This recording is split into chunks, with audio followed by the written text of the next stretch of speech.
This is Boxing Tickets NI in association with that prize guy. We are delighted to be joined with Ireland's newest female professional boxers, Kelsey Leonard. How are you, Kelsey? Yeah, I'm brilliant. Thanks so much for having me, Stephen. It's my pleasure. I guess probably the last year or so I've sort of been able to see sort of having some sort of amateur fights on the JB Promotions cards, and I guess I could sort of knew this moment was sort of coming, but it was when it was sort of coming. It wasn't if it was going to come; it was when it was coming. But how do you feel now that you're professional? Do you feel like you're like a new woman now? It's like they've let the lead off me, and I'm allowed to run free now. Yeah, I think I'm just excited to finally get the journey started. It's obviously it was something that was in my head for a while, and last year we kind of took it as gaining experience and, like you said, getting on Jay Burns shows and even doing a couple of interviews and just getting as much pro experience as I could. So when I did turn over, it wouldn't be completely new to me. So I'm comfortable in it, but I'm just so excited that it's a new chapter, and I'm just excited to get started. Yeah. I always like to go back with everybody. It's in the first time interviews. It's sort of trying to tell a story. So, like for you, was there any history in the family before yourself as boxing? Like, what got you into the sport, and at what age did you start? Yeah, there was my dad boxed a little bit. He was a boxer when he was a teenager, but it wasn't really a huge thing in the family. I was in the Kerr boxing club when I first started, and the head coach actually dropped in a couple of leaflets into the my school, which was across the road. So as soon as I seen the leaflets, I was loved sports, so I was just like, oh, I'm gonna have to give this a go. This is cool. Went over to the boxing club across the road, and then just loved it. I just loved it straight away. I don't know. I fit in, and I was just naturally kind of good at it. And then I think that gave me confidence. I'm like, oh, I'm good at this, and I started winning a few fights, and yeah, just went from there. It Was stuck it then. was it something at that age? I guess we all sort of, you pick sort of certain sports and things like that to play. Were you always someone that wanted to try something to see if you were any good at it, and then you move on to another sport, or like what was it that stuck for you so much with boxing? Was it the fact that I guess with your dad sort of boxing, he was never going to be one that would go, no, no, you can't do that. He understood that even if you don't become a professional at it, it can help you with everyday life, as we're seeing so much now. You'd be able to handle yourself in the street if someone came to mug you or something like that. So, Yeah. what was it that stuck for you about boxing in the early years? Because, like, you were very young when you started. Yeah, I was about 8 or 9. So I think my parents probably didn't think that I was going to be pursuing a career in it. Like, they probably just thought this is another sport she's going to try out, she's going to do it, um, and it will just be a hobby and stuff. So they probably didn't have that envisioned at the start. But yeah, it was good. My dad was my coach for a little bit, so it was good at that age to, I think, just the fact that I was good at it just made me stick to it. And then when, yeah, I started winning a few fights, that's the sport that I kept up. Then I played football and basketball and loads of other stuff, and then kind of just forgot about all them and then went all in on boxing. Like, I know sometimes you have to say that you have to have a screwless sort of in a sport. Like, it's such a dangerous sport, Mhm. but it's such an enjoyable individual sport. I know you have your team and your coaches and things like that alongside, but it really is down to you whether you perform in the night. Sort of, I guess sometimes you can blame a referee, or you can blame sort of travel and things like that, but individually it's down to you. So I guess sometimes that's what sinks in the most. They go, well, it's all on me. If I perform, I win. If I don't perform, there can be other factors. Yeah, I think that's what's so good about it. You're in complete control. Like, obviously the training and everything you do beforehand, your coaches and teammates and all of that, that's so helpful and pushes you on so much. But it's, yeah, like you said, it's entirely up to you. And I know a lot of people say that all the hard work and stuff, everything's done in camp, but like, you have to perform once you get into the ring, and it's all on your shoulders and stuff. So it's good to have that kind of control and pressure, and be able to not have to really rely on other team members and stuff, and it's all you. So sometimes I always ask people who their idol is, but I'm guessing, being an Irish female boxer, like there only probably is one name that's going to be, and it's Katie. Like, how much has she been an inspiration for you? Because her journey wasn't wasn't, you know, you imagine the journey you've had probably been 10 times harder when it's Katie and even Deirdre Goherty come back years ago. She's having the, you know, women's boxing's changed in Ireland massively over the years, but I guess a big inspiration for you is Katie. Yeah, she's always going to be uh my idol. Like growing up watching her in the Olympics and just seeing, I was up sparring a couple of times up in Bray Boxing Club and seeing her looking over in the corner of the gym and being like, oh my God, there she's over there. Like it she's always gonna be my biggest inspiration. And having like a little bit, like I would have had to fight boys and stuff like that. So being able to relate a little bit to Katie's story is huge. But seeing what she has done for female boxing is massive, like that. She's able to, what she's achieving as a pro as well. And for me, there's a pathway there now that I can follow and hopefully be able to follow in her footsteps. And yeah, it's great. She was my inspiration as a child, and she'll continue to be She, as I grow. she's that aura still about her as well. Like obviously I've met quite a few boxers and obviously her homecoming in the three arena, the Chantel Carmen first fight. Like I was close to her sort of and nearly got to the stage where I interviewed her, but at the nerves I was sweating. I don't have that with people that obviously I've interviewed Frampton and McConnell and all the sort of big male boxers, but Katie just has that sort of aura about her. Just she's so Yeah. shy and so timid, but she's nearly got that presence that she would punch you any second. Yeah. I think she's just always herself, and that's what's I think so admirable as well. She doesn't put on this persona that like calling people out, or she's the nicest person like outside the ring, and then she acts like that in press conferences and interviews and stuff like that, which I think is so inspirational. She's not like that in the ring, obviously, but yeah, I think that aura and just that she's such a genuine person and role model. Yeah. You growing up as a boxer then, whereas everybody always sort of saying to you, do you want to become the next Katie Taylor? Like, was that always the sort of thing that maybe it might annoy you in some way because you're your own person, but everybody'd see you're a boxer and go, you want to be the next Katie Taylor?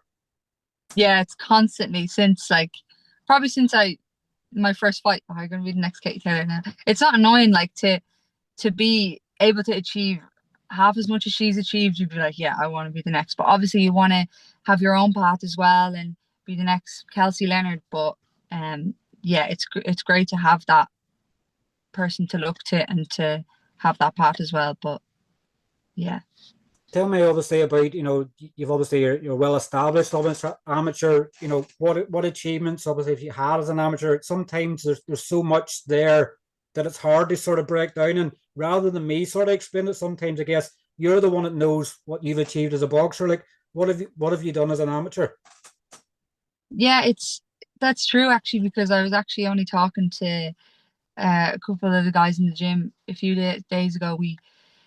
We kind of I put together like wrote down kind of everything that I was achieved, and I was like, God, I forgot about some of this stuff. Like, and I was looking at medals and stuff, and when you're looking back and saying, oh, I have actually achieved a lot as an amateur, I think because the career I've been boxing so long, you just forget about some competitions and some achievements. So, yeah, I've won 8 Irish titles. I've a world and European bronze medal, and then international box cup, Haringey, Esker.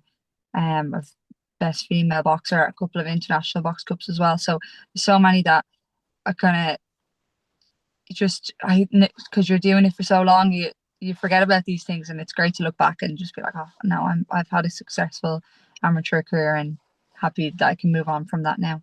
The box cups have obviously been very important for a lot of people turning over because it sort of takes you away from the sort of amateur international competitions and sort of, I guess, sometimes pits you up against the best from certain regions, certain clubs, and things like that. Like, has the box cups been a good indicator for you? As you know, it is still amateur boxing, but it's for sort of people that's nearly getting the stage of going pro. It's like the old World Boxing Series sort of they had for amateurs turning pro. Like, how did was that a big indicator for you to go?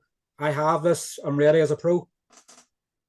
Yeah, I think like I was saying to you earlier, last year we kind of set out I had a plan of these are the box cups I want to go to this year to get as much experience as I can to be ready to turn pro. So you're boxing like the best in the world when you're at that at every different style, and it's just such good experience. And especially now that some of the box cups in England and they're getting televised by like the Zone and Sky Sports and stuff, and there's some commentators at it. It has that kind of pro feel to it as well, so you're really getting that experience and getting involved in it, which is, yeah, it's really, really good. I think they're so important for any boxer that wants to grow.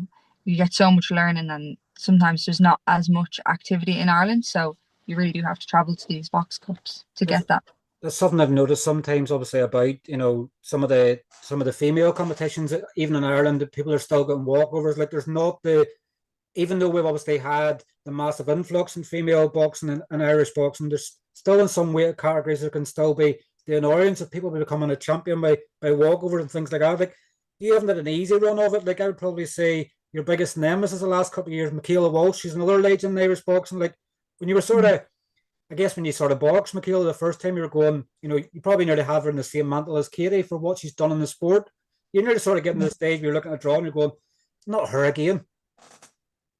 Yeah, I think I kind of knew what I was going into, entering into the weight. You know, she's going to be there, and she is an Irish legend as well. Like, she is at that same level as the likes of Paige Taylor, Kelly Harrington. So, just being in there with her and getting that experience is amazing. I Every time I fought her, I've been a completely different boxer. So I've looked back, learned so much, improved so much, and yeah, it's been great to be in with the likes of those people, likes of Michaela and anyone else at those like international competitions. I think it's really made me grow so much coming up. And when I was younger, I did get a lot of walkovers, and it's so frustrating.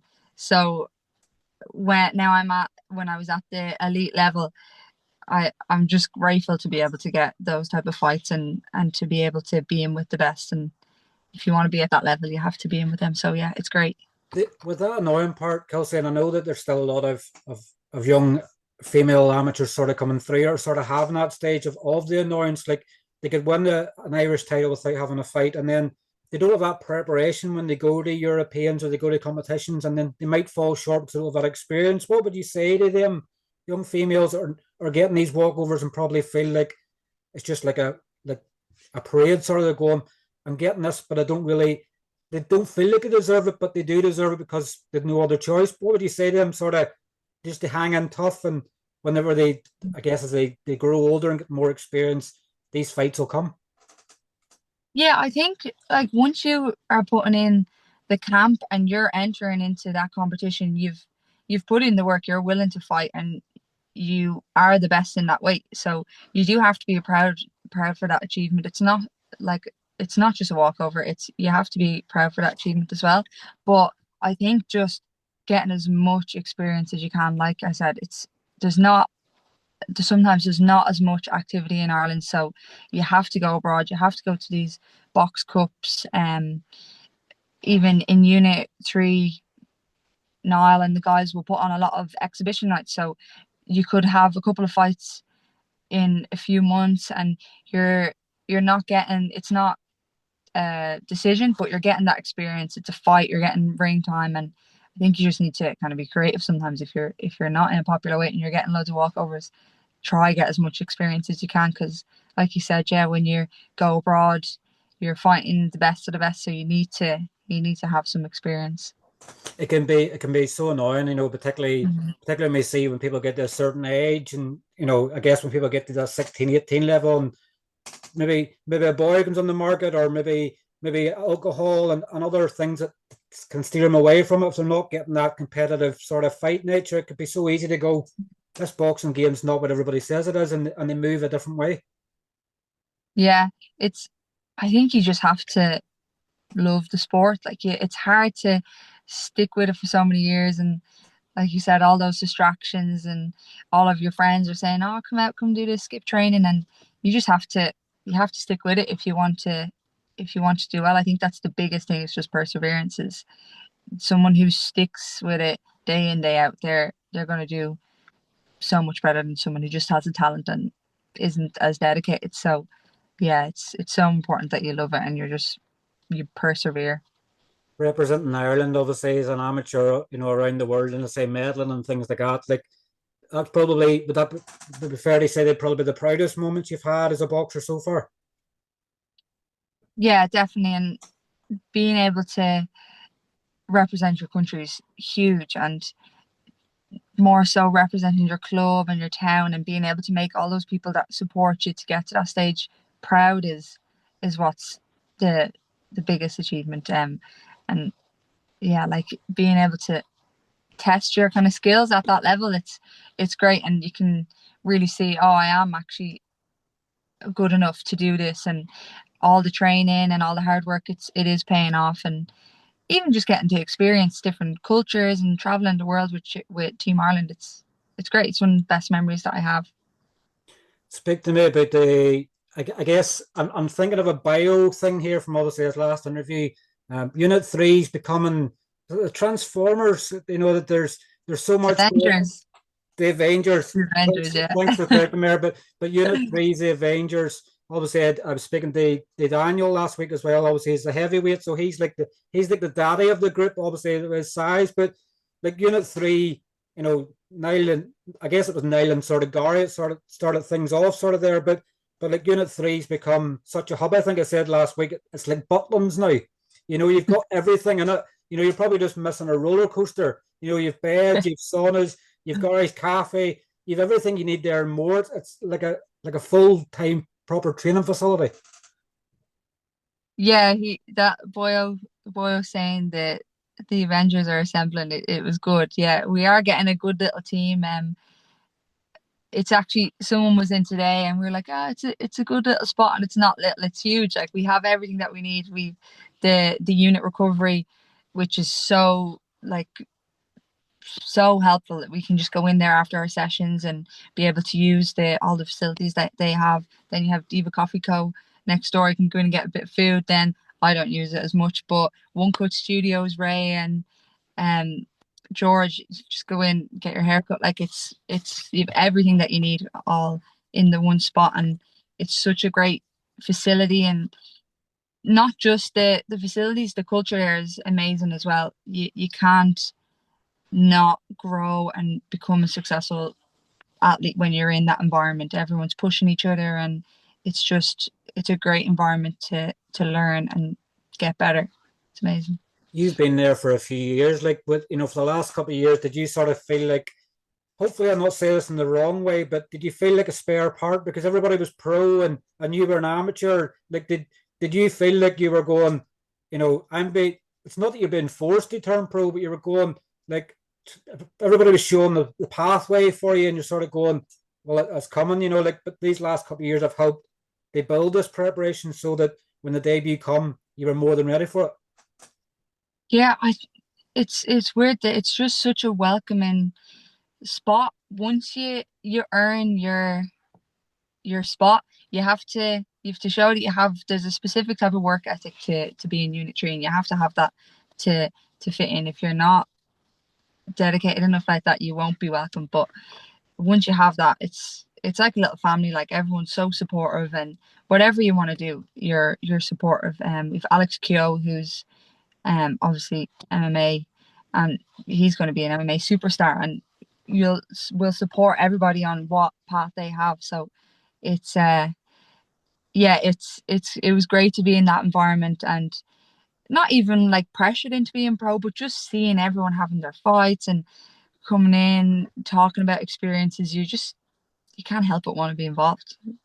It's like you need to have that bond, particularly as a gym and all the facilities there, because this boxing game isn't easy. And the outside for people that might look and go, "This is easy," but it's anything but easy. But you need that that support network. You need everything. The facilities all there. They make it as easy as possible for you. So when you sort of leave the gym in the day or leave the facility in the day, you go home and you go, "Well, I don't need to do anything more. I don't need to do a recovery."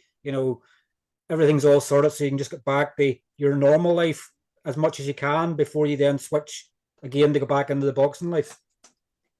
Yeah, and I think it just makes you excited to get up in the morning to go into the gym. You're going in to your family. You're going in to be supportive. You're in a great environment that you're going to grow, and you have all these facilities, but they're nothing if the culture and the support isn't in that environment. Professional debut in Belfast, Girdwood Community Hub on the 2nd of August. Am I right in saying your last amateur fight was in Girdwood and your first professional fight's in Girdwood? Yeah, yeah, it's weird how that the stars aligned like that. I think it must have been meant to be, but yeah, I had my last amateur fight in Girdwood, and actually a really nice facility and a nice place to fight. We really enjoyed it, and afterwards I was saying to my that was actually a really good place to box, and then got the call that that was where my debut was going to be. So it's great. Yeah, I'm really excited to have it on that card. It's good and it's great in some ways and a lot of ways because you know the setup of it. Obviously, it's going to be different from what the amateur show was, but you know where you're going to be walking from, where you're going to be walking to, where people are going to be located.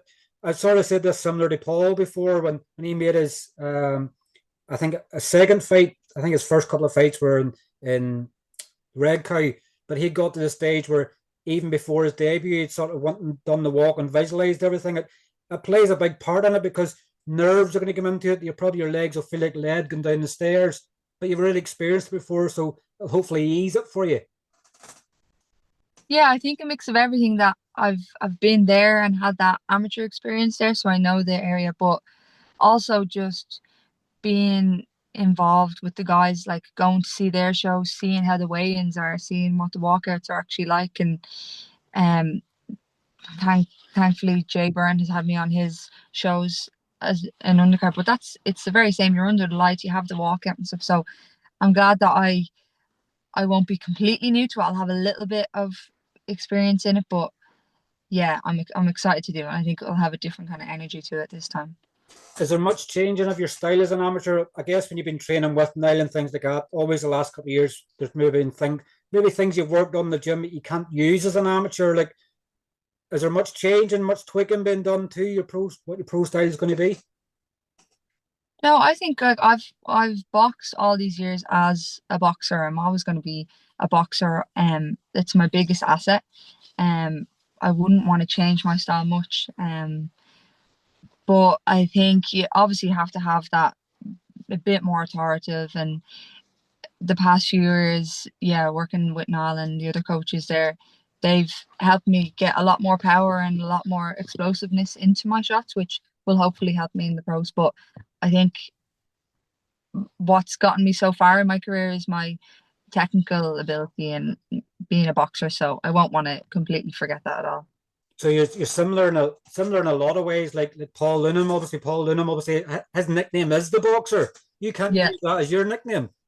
No, I was going to take that, and no, I can't have it now. He is the definition of the boxer. His technique is perfect, so it suits him more. Have you got a ring nickname yet? Like, is there one you've had as an amateur going to use? Like, are you still open to suggestions? Like, I've tried this before. Kieran Malloy still doesn't have a nickname, and he's 11 fights or so in. Have you got a nickname you're going to use yet, Kelsey, or is it just going to be Kelsey Leonard so that people remember who you are rather than the nickname? Yeah, I think I just want to keep it simple. If a nickname comes eventually in my career, you can think of a nickname for me if you want. But yeah, it's just Kelsey Leonard for the minute. Anyway, trying to keep it simple. Yeah. I'm sure Babs and Niall and Gary and everybody else they'll have a nickname for you somewhere to maybe try and push somewhere. Like Gary's probably got the nickname you probably maybe would want in some ways, the diva. Like that'd be a nickname you nearly sometimes associate with females, but Gary just being Gary, pink shorts, the diva, Yeah. he's happy to flaunt it.